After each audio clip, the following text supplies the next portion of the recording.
ओम अज्ञानतिमिरन्धस्य ज्ञानाञ्जनशलाकया चक्षुरुन्मीलितं येन तस्मै श्रीगुरुवे नमः।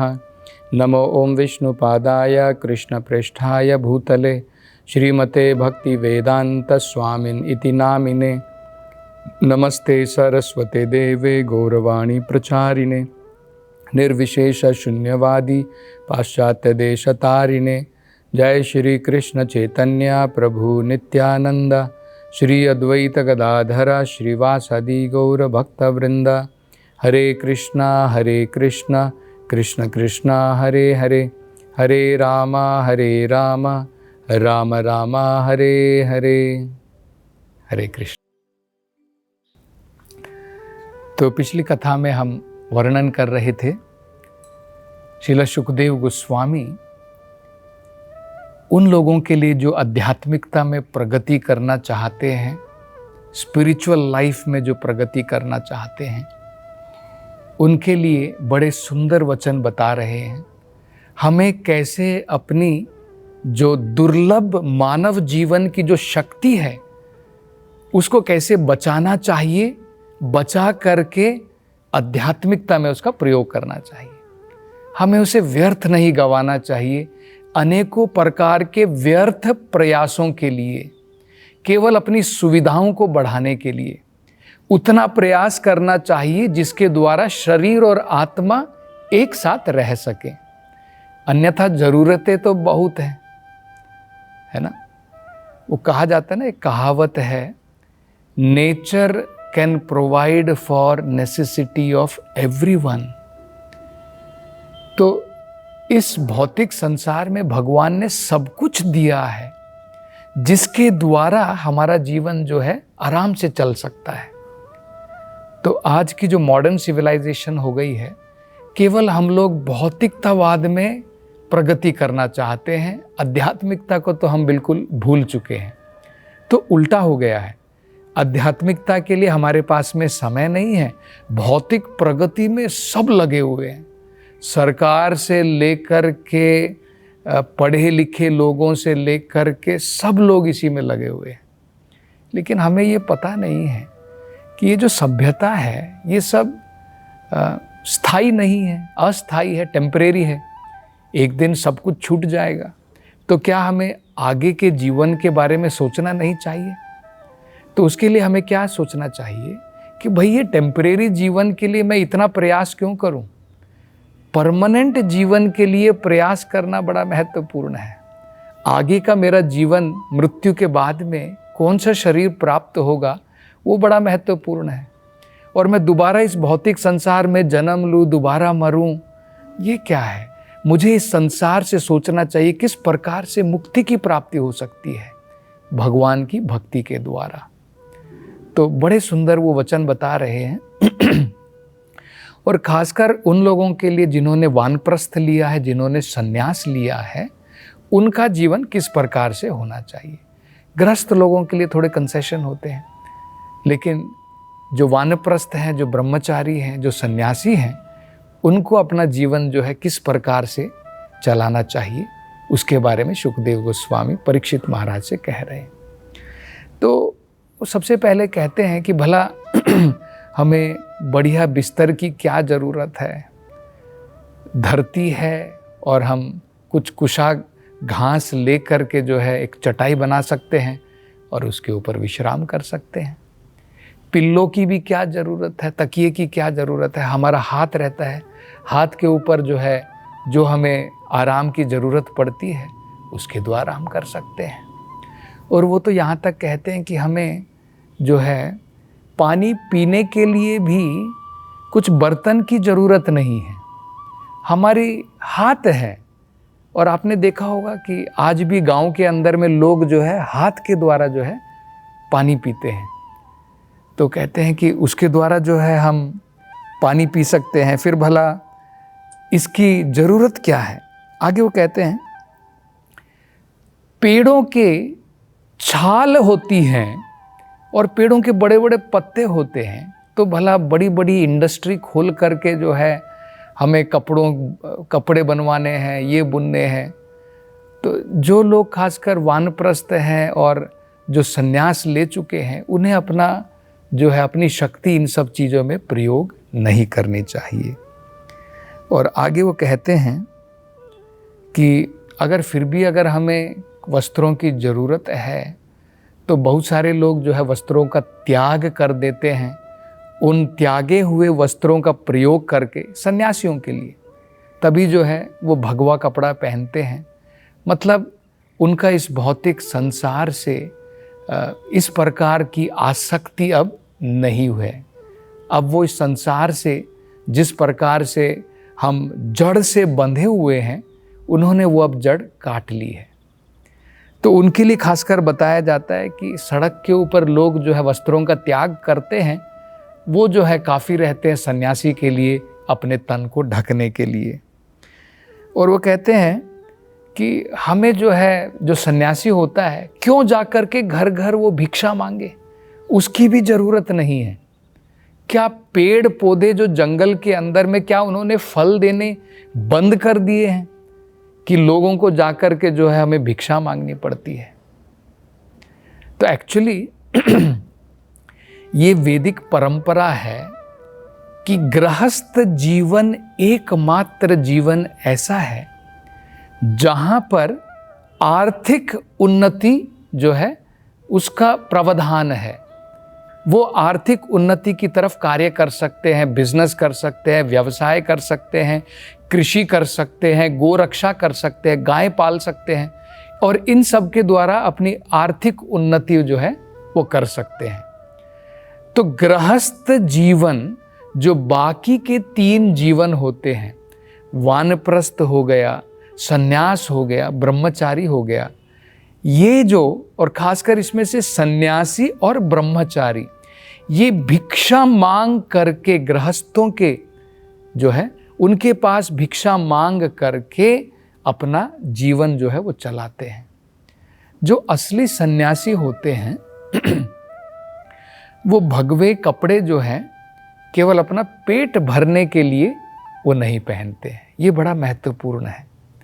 अब भिक्षा वो मांगते हैं लेकिन वो पैरासाइट नहीं है। पैरासाइट का मतलब आपने समझा होगा, एक प्रकार का कीड़ा होता है जो शरीर से लहू चूसता है, उसका वही काम है। शरीर पर वो क्यों चिपका हुआ है, उसका काम है शरीर से लहू को चूसना। तो जो व्यक्ति सन्यास का इस्तेमाल इसलिए करते हैं कि भाई मैं अपना पेट भर सकूं आराम से, गृहस्थ लोग वो जो है दिन रात काम करें, मेहनत करें, और मैं बिना मेहनत करे अगर मुझे रोटी मिल जाए तो फिर क्या है, भिक्षा मांग लूँगा, वो बढ़िया है ना।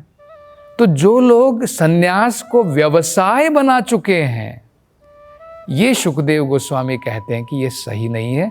उससे बढ़िया है पेड़ हैं, पौधे हैं, जंगल के अंदर में फल प्राप्त हो सकते हैं, वहाँ पर हम जो है उनके द्वारा प्राप्त कर सकते हैं। प्रकृति में सब कुछ दिया है। जो सन्यासी होते हैं वो गृहस्थ के जीवन, गृहस्थ के घरों में कृपा करके जाते हैं। जैसे स्वयं सुखदेव गोस्वामी जब गृहस्थ लोग अपने गाय का दूध निकाल रहे होते थे, उस समय पर वहां पर पहुंच जाते थे और अपना संग उनको प्रदान करते थे। तो सन्यासी का मतलब एक पैरासाइट की तरह नहीं है कि बाकी लोग हार्ड वर्क करें, कठोर परिश्रम करें और उनके परिश्रम के फलों को मैं बैठ करके खाऊं। ये सन्यास का मतलब नहीं है। सन्यासी का मतलब है बड़ा महत्वपूर्ण कंट्रीब्यूशन वो करता है, वो क्या योगदान करता है समाज के लिए, वो बड़ा महत्वपूर्ण है। वो लोगों को आध्यात्मिक शिक्षा प्रदान करता है, वो लोगों को आध्यात्मिक दिशा प्रदान करता है। ये जो अनेक वेद हैं, शास्त्र हैं, पुराण हैं, महाभारत है, रामायण है, इन महान ऋषियों की जो देन है, वो भी भिक्षा मांग करके अपना जीवन चलाते थे। लेकिन देखिए कितना महत्वपूर्ण कंट्रीब्यूशन, योगदान उन्होंने पूरे सोसाइटी के लिए दिया है, जिसके द्वारा हमारा मार्गदर्शन हो सके, जिससे हमें पता चल सके कि मनुष्य जीवन का कर्तव्य क्या है। तो जो व्यक्ति केवल अपने पेट भरने मात्र के लिए संन्यास लेता है, वो एक प्रकार से सोसाइटी के ऊपर पैरासाइट है। भक्ति सिद्धांत सरस्वती ठाकुर कहा करते थे, ऐसे आज के बहुत सारे सन्यासी आपको जो है मथुरा वृंदावन में घूमते हुए दिखाई दे जाएंगे, जिनका एकमात्र काम अपना केवल पेट भरना है, पैसे लोगों से ऐंठना है, और उनके मन में एक्चुअली देखी जाए तो भक्ति नहीं है, मन के अंदर में अनेकों भोग विलास है।